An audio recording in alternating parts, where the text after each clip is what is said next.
Hello, welcome to this video where I'm going to show you how I made this embroidery piece of a woman with flowers.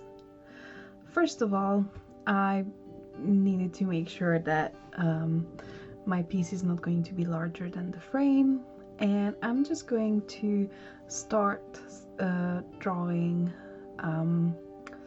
the figure of the person. I already had the idea of what she would be wearing before I started drawing, and I wanted her to be wearing this quite flowy skirt and carrying a bouquet of flowers and from behind, because my idea was to have her hair be made out of thread in a very 3D way. So when I'm done with the drawing, I just took a picture of it and I transferred it onto my computer and I digitally added the flowers. I printed it out on some self-adhesive water-soluble stabilizer, and I'm using some faux suede fabric and just cut out a piece that's big enough, sticking my stabilizer on and mounting it on an embroidery circle. I'm pulling out my embroidery box and trying to find a color to use for her skin. I know I want to use yellows, purples and pinks, as well as greens for the flowers and her outfit, so I went for quite a pale shade of kind of cream for her skin. She's going to have brown hair. And here I am starting the embroidery work, just using long and short stitch for filling in most of the larger areas, but I'm outlining things first. The shirt gets the same treatment, and now I'm moving on to making the ruffles on the shirt, which I'm making with a sort of cast bullion knot, sometimes even needing to use the help of pliers to pull my needle through. This is because I like to make tight stitches. I'm sure if I was a little bit more relaxed, it wouldn't be that hard, but there it is. There we are with the little ruffles all being three-dimensional. And now I'm tackling the hair. First, I'm actually creating an anchor kind of below her waist, for that's the length of hair that I'm wanting. Well, a bit shorter, but with the braiding it's going to get shortened, so yeah. And I'm starting at the top of her head and making little stitches all around the shape of her head, trying to be quite dense so that her hair doesn't look sparse. Actually, at this stage still I wasn't quite sure how it's going to play out, so this is a little bit of an experiment. Yes, and when I filled in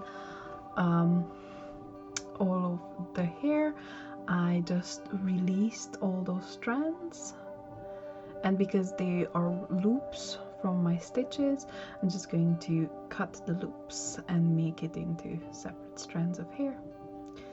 And here I am, just arranging and attempting to braid the hair for the first time. But as you can see, I'm not actually satisfied with it at this point. The braid itself is coming out quite thick, but I wasn't happy with how the line of hair didn't come down all the way to the bottom, so I'm just going to add some more on both sides, just some loose loops, so that the hair itself is thicker. And even as I'm arranging, it's bothering me that the head itself is a little bit too flat.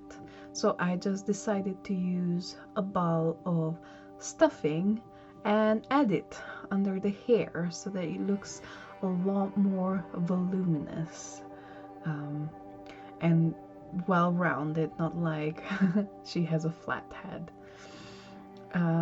So yeah, after I've secured that ball of fluff underneath, the braid is shaping up pretty well, and it looks a bit more realistic. So I'm carefully trying to make a neat braid. I do wish I made those initial loops of hairs a lot longer, because it would have been easier to work with, but I managed. And I'm just using the same embroidery thread to secure down. Actually, I'm making a few stitches here and there following the way the hair falls, so that the braid itself doesn't like come off, lift off from the backing. And there we are, the 3D hair in a braid is done.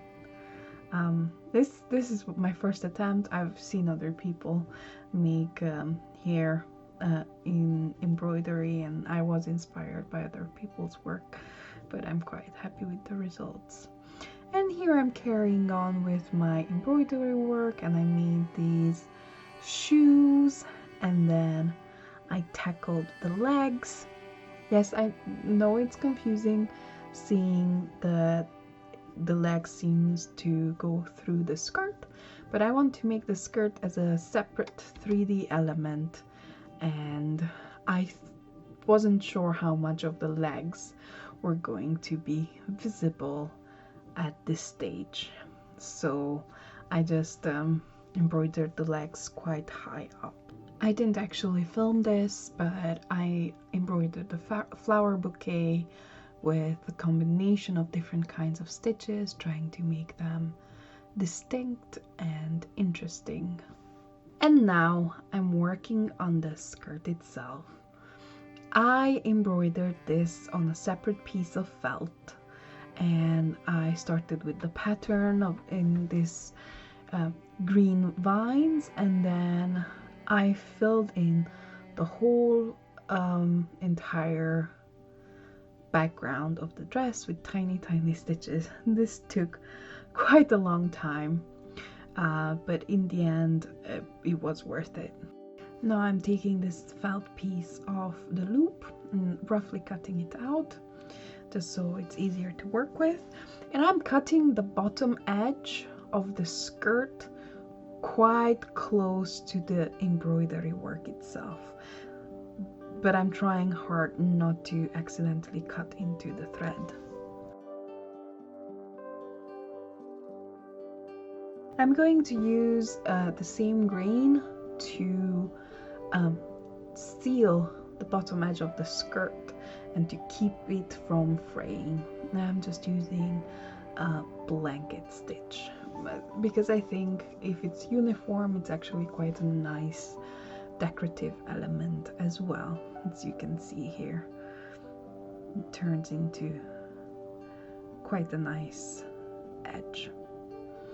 And now I'm cutting out the rest of the skirt a little bit closer to the stitches, but not all the way, just left a little bit of margin to work with. And I'm trying it on. I know I want to have a few ruffles or gathers in this skirt, that's why I made it oversized. And in the end I stitched this really big gather kind of in the middle, because the waist itself was a little bit too wide. And then I'm taking my time to very carefully attach the skirt, first at the waist and then go all around the two edges, making tiny neat little stitches to attach it firmly and to kind of blend it into the rest.